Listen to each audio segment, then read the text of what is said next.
Hello, Miss Carol Winston.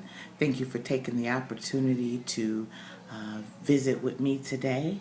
Uh, Today I will be just going over portions of your financial plan. And I just want to take an opportunity to review one particular piece of your financial plan, which I found to be one of your biggest opportunity areas and an area that I think should be considered a priority. During this session, what I'll do is first just kind of review the information that you've gave me. I want to go over your concerns to make sure that they're all addressed, and then just want to give you some recommendations on how we can improve that particular area. So to start, you did mention to me that you wanted me to review your current estate plan as well as outline its weaknesses. You were concerned or you wanted to minimize any federal estate tax and any probate expenses to which your estate may be subject to upon your death. You would like my input in making recommendations to improve any of those current deficiencies. So I just want to spend a little bit of time just speaking with you about some of my recommendations and how I think you can improve some of your current deficiencies. I would like for you or recommend that you meet with an attorney to help draft a will or any other important documentations that may be needed regarding your estate. The first piece that I noticed, or the biggest concern that I had, was that you currently do not have a will. And what that means is that in the event that you were to pass, all of your assets would go through probate, and then you also run the risk of your assets not being distributed to your liking. So it would be very, very important that you created a will.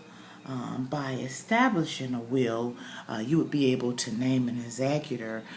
That could be, your sons or any other person that you think would have good judgment, trustworthy, and there's perhaps a sound financial background, but definitely someone that would ensure that your wishes are met upon your death. Another recommendation that I have, in addition to the will, would be to fund or establish an irrevocable trust.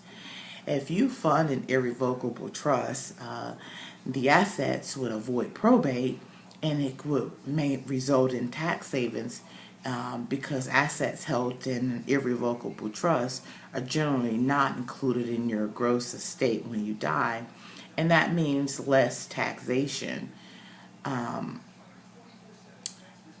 Whenever you put assets in an irrevocable trust, they cannot be rescinded or changed, and you basically give up all control.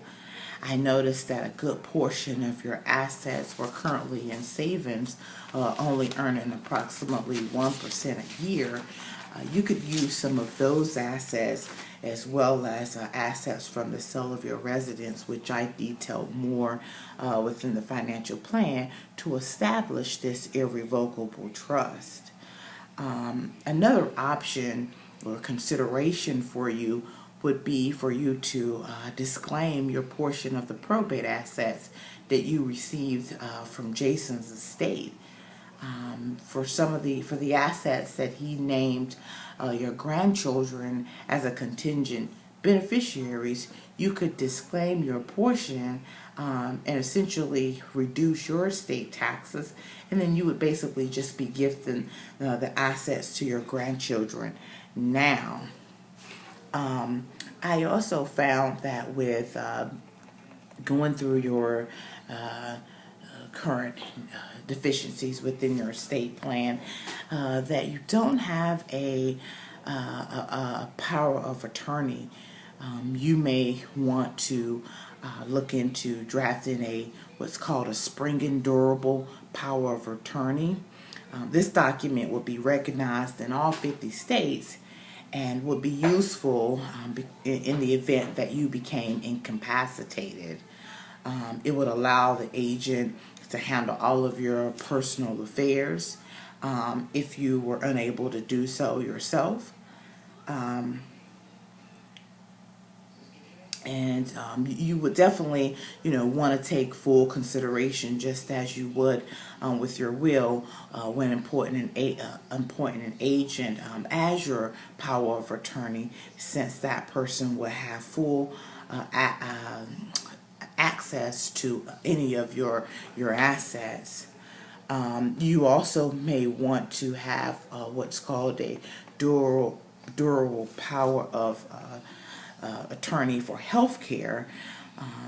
That wouldn't take effect until you actually became incapacitated. So if you experienced a medical emergency, and you couldn't consent to treatment or even cease to medical intervention, if that's what you desire, that person that you assign as your power of attorney would be able to make those decisions for you. Again, you would want to take careful consideration when appointing those persons as agent. Another recommendation, and this will be a final recommendation for me in regards to just kind of fixing some of your current deficiencies, would be consider retitling your checking and savings account.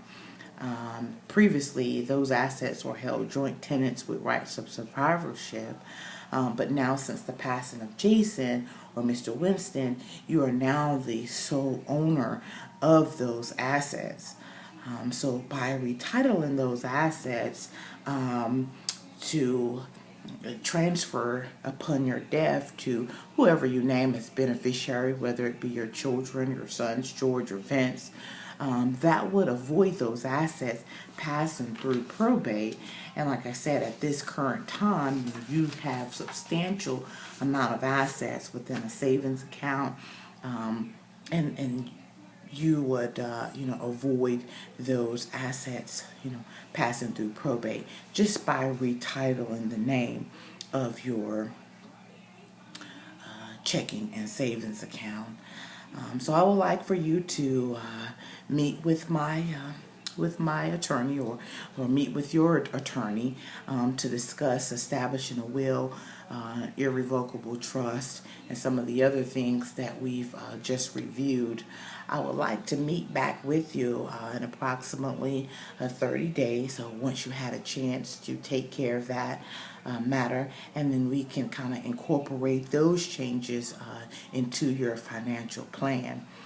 In the meantime, if you have any questions about any other portion of your financial plan, please feel free to reach out to me. And thank you for your time. I hope you have a good day.